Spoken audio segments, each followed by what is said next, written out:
की बढ़त है और कांग्रेस के साथ उनकी सरकार बनती दिख रही है। बीजेपी 29 तक सीटें आ रही हैं, क्या कहेंगे? हमने अच्छा परफॉर्म किया है।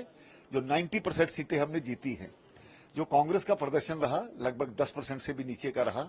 कांग्रेस की मोहब्बत की दुकान जम्मू में बंद हो गई, ऐसा मुझे लगता है।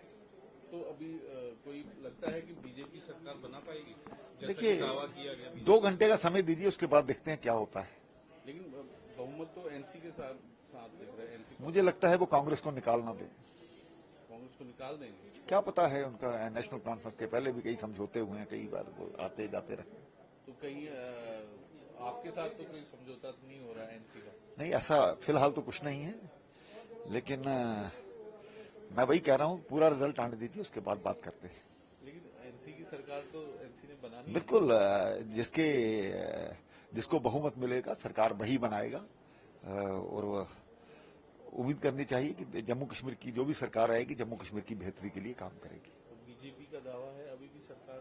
देखिए, हमारी लीडरशिप अभी बैठी है, इस पर चर्चा की जाएगी, विचार किया जाएगा, आगे क्या हमारी रणनीति है ये आपको जल्द बता दिया जाएगा। वहीं एनसी फारूकुल्ला साहब ने तो घोषित भी कर दिया कि उमर बनेंगे मुख्यमंत्री। जल्दी में है, पुत्र मोह इसको इसी को कहते हैं। तो लगता है कि उमर बनेंगे, सीएम बनेंगे? देखिए, पहले भी बने हैं, लेकिन मैं उम्मीद करता हूं जो भी मुख्यमंत्री बने वो देश की बेहतरी के लिए काम करे। जम्मू कश्मीर में बहुत कुछ सहा है और जम्मू कश्मीर में पत्थरबाजों को छोड़ना, इस प्रकार की जो चुनावी जो हथकंडे इन्होंने अपनाए हैं वो यहां पर संभव होने वाला नहीं है। इसलिए जनता की बेहतरी के लिए, जम्मू कश्मीर की बेहतरी के लिए काम करें तो अच्छा रहेगा।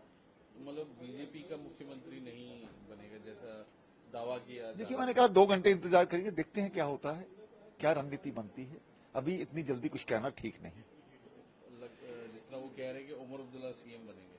देखिए, उन्होंने अपना दावा किया है, अच्छी बात है, करना भी चाहिए, उनके पास फिलहाल तो बहुमत है।